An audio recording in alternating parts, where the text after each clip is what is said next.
Hello everyone, आज हम बात करेंगे 11th केमिस्ट्री के first chapter basic concept of chemistry के बारे में। 10th केमिस्ट्री अभी आप सभी 10th पास आउट करके आए हैं, ठीक है। अब फिर साइंस में थी पहले ये सारी चीज़ें, अब आप पर्टिकुलरली एक ब्रांच पढ़ेंगे केमिस्ट्री, और उसका जो पहला चैप्टर है यहाँ पर वो है some basic concept of chemistry, जिसके बारे में आप जितने भी कॉन्सेप्ट हैं जो नॉर्मल कॉन्सेप्ट हैं केमिस्ट्री के या केमिस्ट्री जनरल लाइफ में क्यों यूज़फुल है, ठीक है, उसकी क्या ज़रूरत है, सारी चीज़ें आप इस चैप्टर में पढ़ेंगे। और कुछ लॉज हैं हमारे केमिकल लॉज, वो इस चैप्टर में आपको डील करना है। तो सबसे पहले आप बिल्कुल नॉर्मल टर्म से स्टार्ट करेंगे यहाँ पर, जैसे मैटर, जो आपने 9th में पढ़ा है कि मैटर क्या होता है जनरली और उसकी क्लासिफिकेशंस क्या हैं, ठीक है। तो अगर हम मैटर की बात करें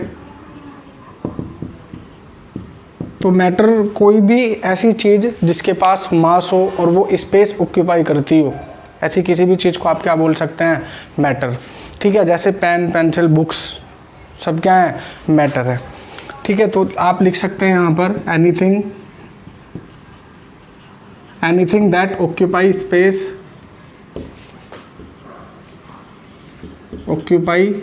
space and having a mass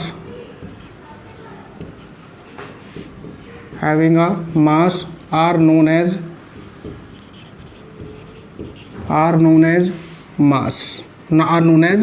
matter, ठीक। इसके बाद हम यहाँ पर मैटर का जो क्लासिफिकेशन होता है फिजिकल और केमिकल दोनों के बारे में बात करेंगे, लेकिन यहाँ पर बस ओवरव्यू लेना है हमें, यहाँ इसका कंप्लीट क्लासिफिकेशन की स्टडी नहीं करनी है, ठीक है। तो लास्ट जो टॉपिक है आपका वो है क्लासिफिकेशन ऑफ मैटर, कि आप मैटर को कितने वे में क्लासीफाई कर सकते हैं। तो दो ही तरीके हैं क्लासीफाई करने के, एक फिजिकल और दूसरा है केमिकल। फिजिकल क्लासिफिकेशन में जैसे फिजिकली मैटर 3 स्टेट में एग्जिस्ट करता है, in normal condition, solid, liquid, gas. और केमिकली अगर आप बात करें तो केमिकली किसी भी मैटर को आप 2 तरीके से डिफ्रेंशिएट कर सकते हैं, एक प्योर सब्सटेंसेस में और एक इम्प्योर सब्सटेंसेस में। प्योर सब्सटेंसेस भी यहाँ पर 2 टाइप्स के हैं, एक एलिमेंट में डिवाइड करेंगे आप उन्हें और कुछ क्या होंगे, कंपाउंड्स होंगे।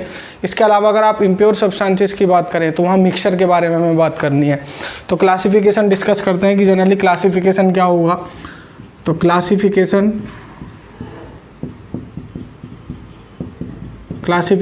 ऑफ मैटर,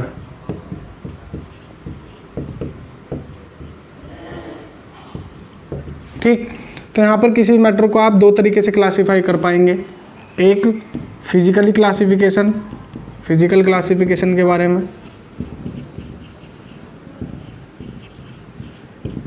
फिजिकल क्लासिफिकेशन, और दूसरा जो क्लासिफिकेशन है यहाँ है केमिकल क्लासिफिकेशन।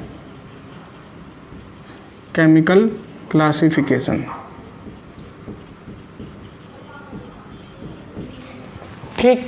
अब जो फिजिकल क्लासिफिकेशन है यहाँ पर, इसे भी आप किसी भी मैटर को फिजिकली आप 3 तरीके से डिवाइड कर सकते हैं, इन सॉलिड, दूसरा इन लिक्विड और इन गैस। नॉर्मल कंडीशन में मैटर की 3 स्टेट एग्जिस्ट करती हैं इन फिजिकली मैनर। अगर आप केमिकल क्लासिफिकेशन की बात करें तो आप केमिकली 2 चीज़ों से डिवाइड कर सकते हैं मैटर को, एक प्योर सब्सटेंसेस और दूसरे होते हैं हमारे इम्प्योर सब्सटेंसेस,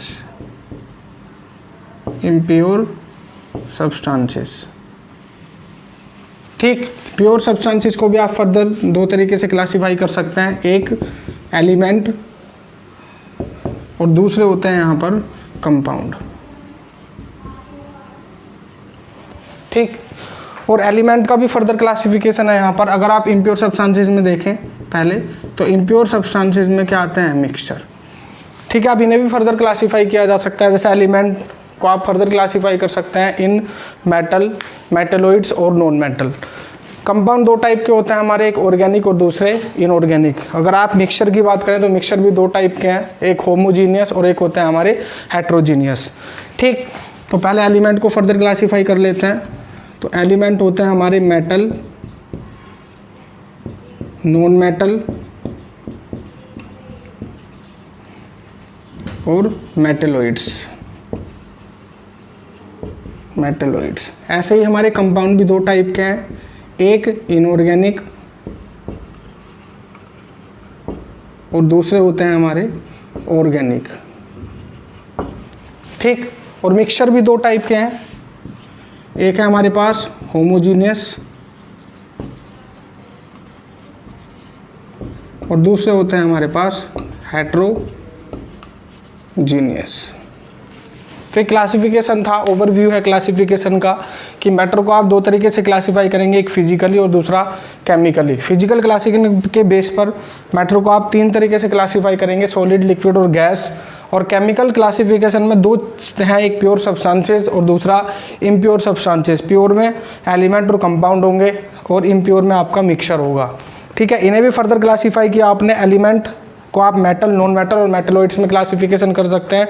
इसके अलावा अगर आप कंपाउंड की बात करें तो इनऑर्गेनिक और ऑर्गेनिक कंपाउंड्स में आप फर्दर क्लासीफाई कर सकते हैं। ऐसे ही मिक्सचर को भी दो टाइप के आपके, एक हेट्रोजीनियस और नेक्स्ट है आपका होमोजीनियस मिक्सचर।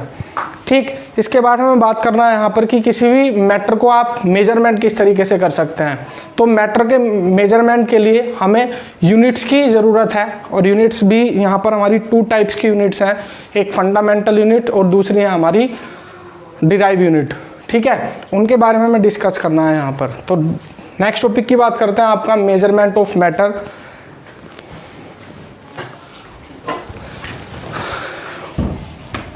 तो नेक्स्ट टॉपिक है आपका measurement of matter.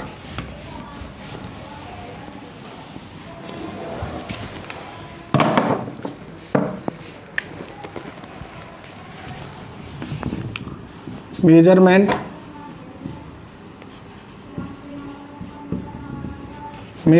Of matter.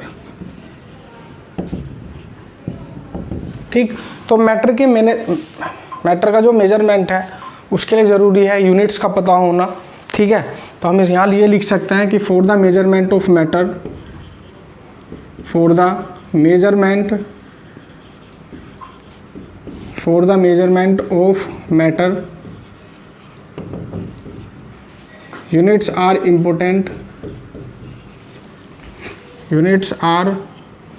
Important,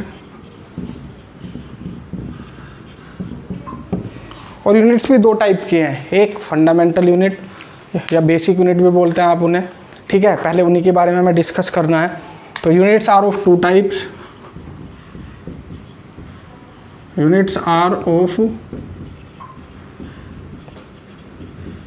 types, ठीक है, जो पहली यूनिट है यहाँ पर हमारी वो है fundamental unit.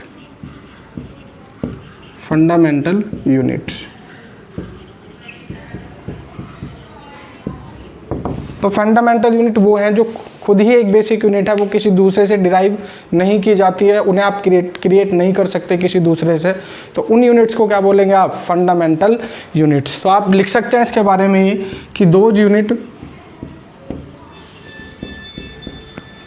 Which neither be created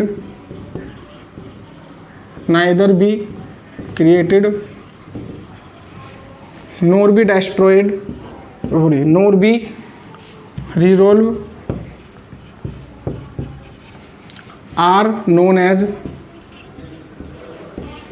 fundamental unit,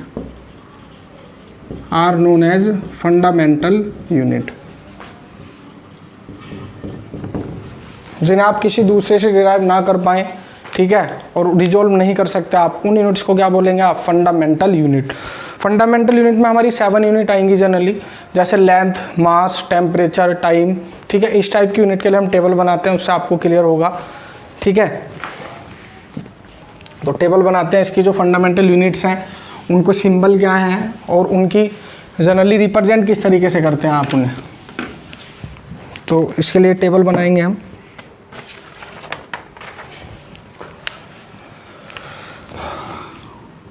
तो टेबल में पहले कॉलम में सीरियल नंबर, इसके बाद किस फिजिकल क्वांटिटी की बात कर रहे हैं आप,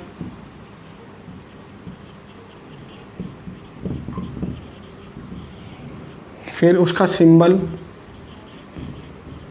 और नेक्स्ट कॉलम होगा उसकी यूनिट क्या होगी उसका। ठीक, तो सबसे पहली जो हमारी फंडामेंटल यूनिट है उसके लिए हम बात करते हैं लेंथ के लिए, ठीक है। फिजिकल क्वांटिटी लेंथ है, एल से रिप्रेजेंट करते हैं और इसकी जो यूनिट है वो है मीटर। ऐसे ही अगर हम सेकंड फिजिकल क्वांटिटी की बात करें तो जैसे सपोज हमारे पास मास है, मास को रिप्रेजेंट करते हैं हम एम से और इसका जो एसआई यूनिट है वो होती है किलोग्राम। ऐसे ही थर्ड जो फंडामेंटल यूनिट है हमारे पास वो है टाइम, और टाइम को रिप्रेजेंट करते हैं स्मॉल टी से और इसकी यूनिट होती है सेकंड। इसके बाद अगर हम फोर्थ फंडामेंटल यूनिट की बात करें तो वो है हमारे पास टेम्परेचर को कैपिटल टी से रिप्रेजेंट करते हैं आप, और इसकी जो फंडामेंटल यूनिट है वो है केल्विन।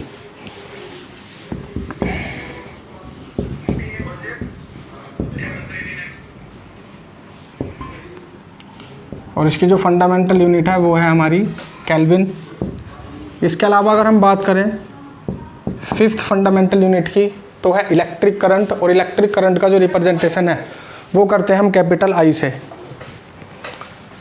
इलेक्ट्रिक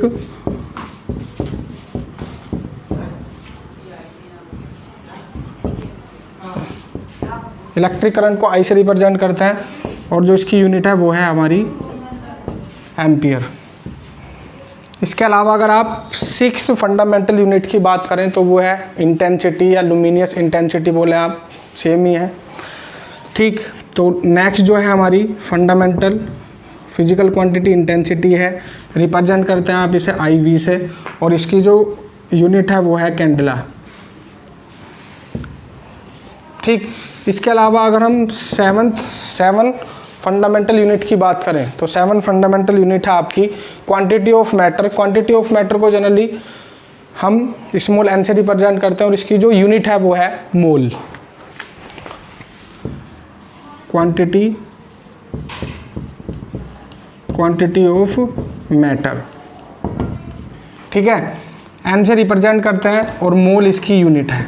तो ये कुछ हमारे पास फंडामेंटल यूनिट थी जो किसी और से डिराइव नहीं की जा सकती, ठीक है, उसकी ये टेबल थी। इसके अलावा कुछ यूनिट ऐसी हैं हमारी जिन्हें हम किसी दूसरी यूनिट से ही डिराइव करते हैं, ठीक है, उन यूनिट को बोलते हैं आप डिराइव यूनिट। तो डिस्कस करते हैं उसके बारे में कि डिराइव यूनिट क्या है और किस तरीके से उनको डिराइव किया जा सकता है। सेकंड टाइप की जो यूनिट है हमारे पास वो है derived unit.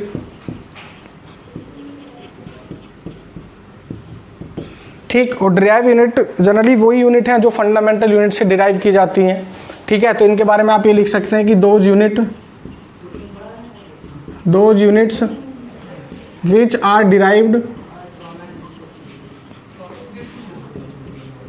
are derived from fundamental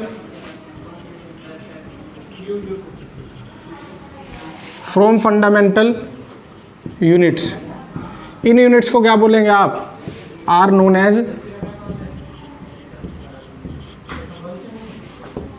as derived units. ठीक, जैसे अगर आप एरिया की बात करें तो एरिया का फॉर्मूला होता है हमारा लेंथ इंटू ब्रेथ, और लेंथ को भी आप यूनिट क्या है मीटर, ब्रेथ की यूनिट भी क्या है मीटर। तो एरिया की यूनिट क्या हो जाएगी मीटर स्क्वायर, जो किससे डिराइव की गई है, फंडामेंटल यूनिट मीटर से, है ना। तो लेंथ इंटू ब्रेथ, तो लेंथ की यूनिट क्या है मीटर, ब्रेथ की यूनिट भी क्या है मीटर, तो ये क्या हो जाएगी मीटर स्क्वायर। इसके अलावा अगर आप वॉल्यूम की बात करें तो वॉल्यूम में लेंथ है, ऐसे ही वॉल्यूम के अगर हम फॉर्मूले की बात करें तो वॉल्यूम क्या होता है हमारा length into breadth into height, और तीनों की ही यूनिट क्या है हमारी फंडामेंटल यूनिट, इसकी भी मीटर है, ब्रेथ की भी मीटर है और हाइट की भी मीटर है, तो वॉल्यूम की यूनिट क्या हो गई मीटर क्यूब। तो जो वॉल्यूम की यूनिट है ये भी आपने फंडामेंटल यूनिट से ही डिराइव की है, तो इस टाइप की यूनिट्स को बोलते हैं हम डिराइव यूनिट। ठीक। अब इसके बाद हम बात करेंगे जनरली कि जो साइंटिफिक नोटेशन है, नेक्स्ट जो टॉपिक है आपका वो साइंटिफिक नोटेशन है। साइंटिफिक नोटेशन क्या है जनरली, हम ये फिजिक्स केमिस्ट्री बायो तीनों में यूज किया जा सकता है। एक टाइप का मेजरमेंट है कि जो मेजरमेंट वैल्यू आती है उन्हें प्रिसाइज किस तरीके से किया जा सकता है, तो उसके लिए टॉपिक है।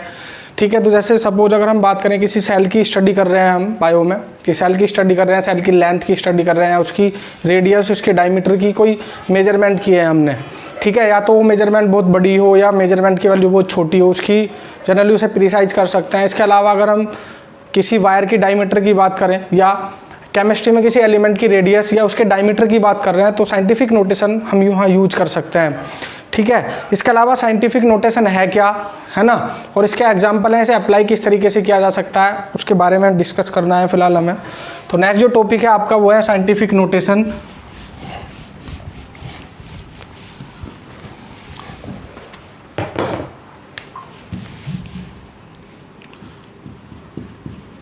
साइंटिफिक नोटेशन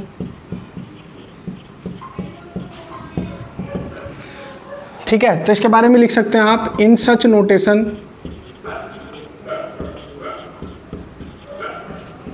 ऑल मेजरमेंट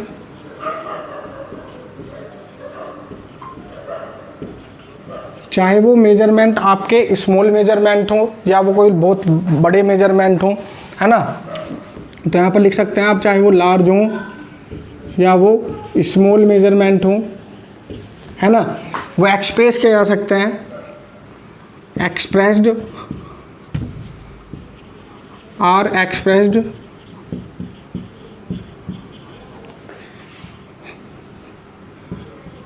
इन नंबर बिटवीन